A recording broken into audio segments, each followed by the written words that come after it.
Hi, everyone. I wanted to talk through your reading for this first major project, which is on writing instructions.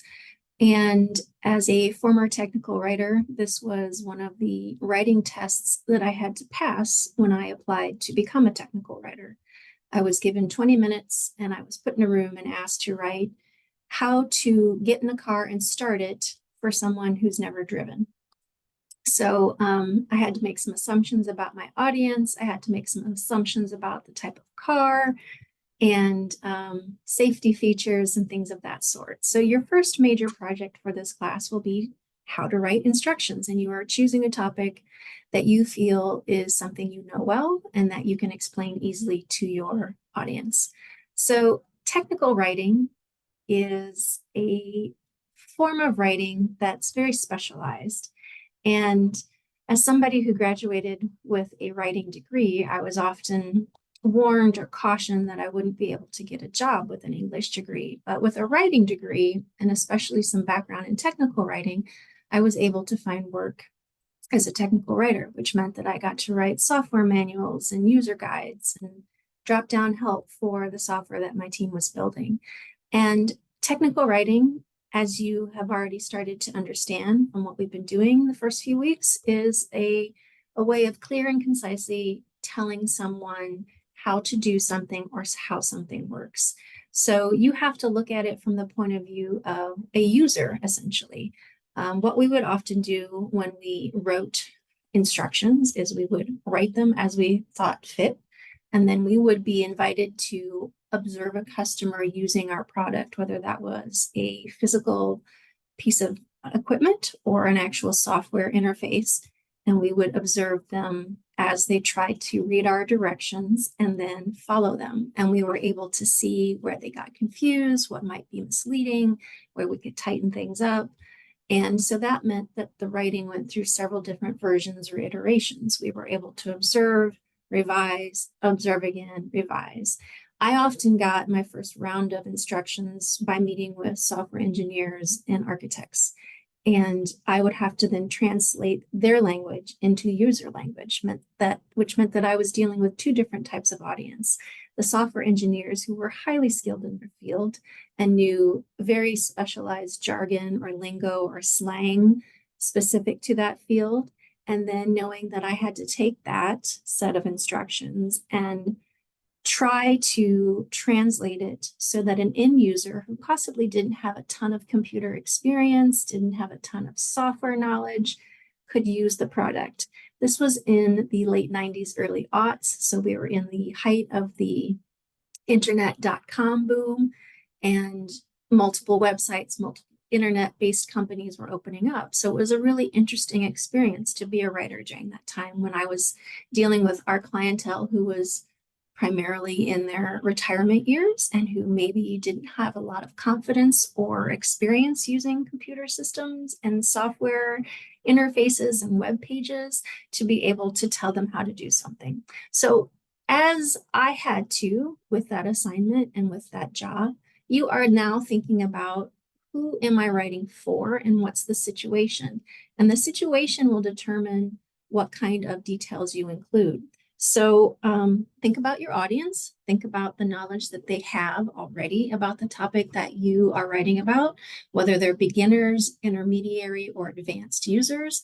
All those things will determine how much detail you have to give them. As someone who has driven a car since I was age 14, I lived in South Dakota and we were able to at that age. I've been driving for decades now, so I don't need as much specialized information on how to get in and start a car. But if I had somebody who grew up overseas, maybe they lived in a community where they always took public transportation, they move here and they want to learn how to drive because we're not as publicly transferable in our community.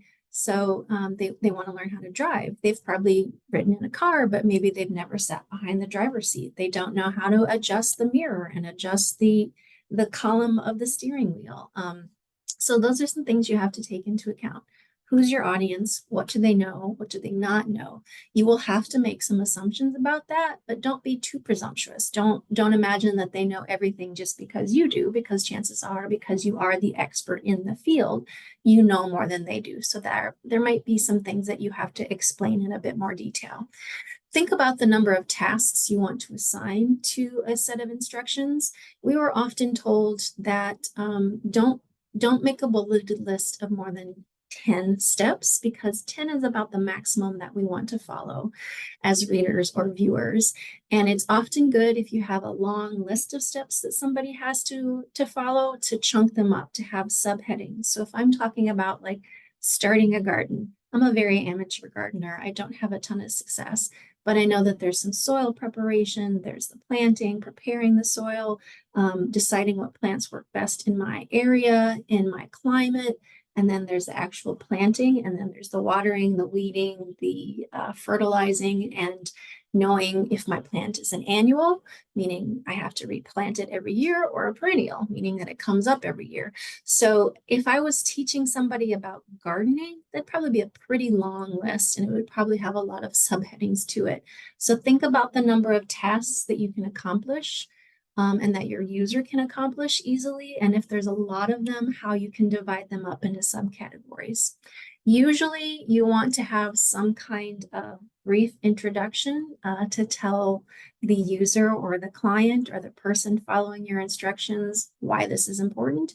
You also want to include information up front, like cautionary or warning information. So if they do steps out of order, or if they don't read it all the way through, what are some things up front that they need to know that could cause harm or damage to either themselves or the equipment or software they're using? So for instance, it might seem silly, but I bought a new hair dryer recently, and on the big tag on the cord, caution, don't use this when you're bathing.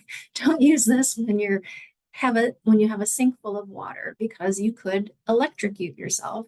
And that seems maybe silly, but again, somewhere along the line, somebody got hurt or got killed because they weren't aware of that connection. So if there are areas where there could be danger, or at least damage to something or someone, let them know up front. It also helps to have images. We are a very visually based community, society, culture.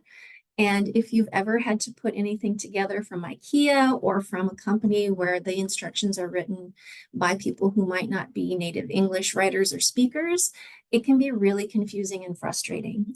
I have had to put together some furniture that I've ordered from Amazon before, and trying to sit down with the instructions can be really, really frustrating. The best set of instructions I usually have found, because I am appreciating people who spend their time doing this technical writing or reporting, are those that have really good graphics. So if there is something that you can include in your set of instructions, you still want to have some writing, because there are people who definitely will read the writing versus just look at the pictures. But an image can go a long way in clarifying a step. So think about how images can help enhance the user, the client's understanding of what is happening in the set of instructions. You might need to also tell people up front if they need any equipment outside of what is included. So again, I think about when I cook, I read recipes, and I am guilty of reading halfway through the recipe, getting into the recipe, and then realizing, shoot, I don't have that. So that's my own user error. However, if I need to have a microplane, so something that I can like zest fruit with, and that's an essential part of making a sauce, I need to know up front that I need a microplane or a zester, because if I don't have one, either my dish is going to turn out differently, or it might not be as tasty as it could have been. And if I know up front, and I've always been wanting to buy one of these, I can prepare myself accordingly. You also want to be able to provide any steps that are possibly done in a different order or alternate order. So again, if I go back to that cooking analogy, sometimes I can be doing things in a slightly different order. It doesn't always matter if I have to chop onions, carrots, and celery. if I do them in a specific order. I just have to get them all ready. You can let your audience know that too. It is usually better to be as concise, meaning to the point or short, as you can be. Use active verbs. Tell people to turn the oven on to 375. Put a pot of boiling water on the stove, or put water on the stove and turn it up to boiling. Give them active verbs to do so that they can follow along as if they were listening to you tell them how to do it. So try not to make your sentences too lengthy. Try to be as direct as you can. And usually you're starting with active verbs. So cut your onions, cut your celery, cut your carrot, put a pot of water on the stove, turn it to medium high until it boils, add your vegetables. So you are giving them those direct, simple instructions. We don't tend to read a full set of instructions when we're doing something for the first time. So if you can be kind of like when you're writing a resume, be as concise and to the point as you can be. Lists 1, 2, 3, 4 are a great way to set out instructions. And again, using headings or subheadings if your instructions get really long. This example here is nice. Replace the guitar neck. So you have 1 through 4. You have a little note in here. It's easy to scan through. The steps are kind of indented, enumerated. Those are all good things. And one thing that we always did when we were writing instructions is, like I mentioned at the beginning, test it out, watch somebody do it. So if you've written your set of instructions, have somebody else read it who's not familiar with the topic or not as knowledgeable on the topic as you are. Have them say, do you think you could follow this? Or if it's actually something physical that you're instructing them to do, have them try to do it and see where they get hung up. Those are great ways to test your instructions, and know that you can always go back and revise and edit as you need to.